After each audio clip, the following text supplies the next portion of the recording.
Has COVID-19 affected the home advantage in football?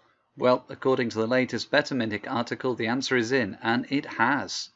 Betaminic has regular blog articles, and they analyse different topics that come up in the world of football. And in their latest article, they've looked at the data from football matches before the COVID-19 pandemic and after the COVID-19 pandemic, and tried to see if there'd been any notable differences. Interestingly, they saw straight away that the percentage of games that finish as home wins dropped from 44% pre-COVID to 41% after COVID. That's a significant change. Where did those home wins go? They checked the draws, and a lot of those home wins went there. The draw rate went up from 26% to 27%, but when you look at the charts, just after the restart, it looks like there was a lot of profit made on those draw bets, so I wonder if the bookmakers were caught out on that. They looked at the away wins before COVID, and then the away wins after COVID.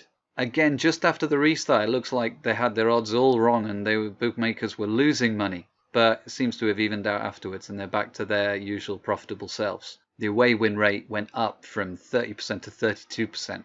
They also looked at the over 2.5 goals market and they saw there was a bit of a change there, which means there were more goals being scored in games. The overs rate went up from 50% to 53%, so lots more goals flying in. But those were general rules. When they took a look at individual leagues like the Premier League, they saw that the home win rate actually went up from 46% to 47%. So I guess it was no problem for the professional footballers in the Premier League.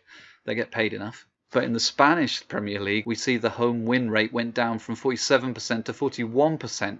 So I see the home crowd really pushes them on to score their goals. And they weren't doing so well without the home support. The tools available on the Betaminic website make it really easy to analyze lots of data. And what they've done here is that they've actually broken up that data into odds bands.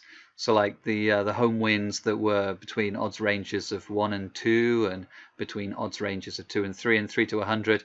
And it's interesting that the biggest change actually came in that middle area from the odds of home teams that are between 2 and 3. Their home win rate went down from 40% to 37%.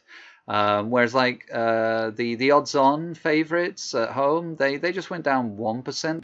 And the outsiders, the underdogs, they were about the same at 24%. But it's those in that band from 2 to 3, they seem to lose out the most from not having the home support backing them. I guess because since they're not favourites, you know, it's a bit 50-50 whether they're going to win that home win game or not. The crowd really helps them to push forward and get the win. And I guess without the crowd, not won as many. So the conclusions are in. Has COVID-19 affected football? And it has. Less home wins, more draws, more upsets, and more goals. On the Betaminic website, they have lots of public strategies available that are based on different market types. And so from that research, they've actually suggested some strategies you could follow based on the changes that there are with games with no supporters. Those strategies are in the public strategies section on the Betaminic website. So I think particularly the Colossus 6 scoring away overs, that looks like it's benefiting from these games without supporters if they're scoring more goals, because this backs the over 2.5 goals bet.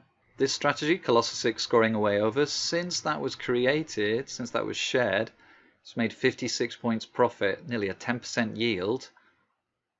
That's quite a constant increase. Wow. And since the COVID restart, it's been doing really well. I guess it really does do well without those home supporters.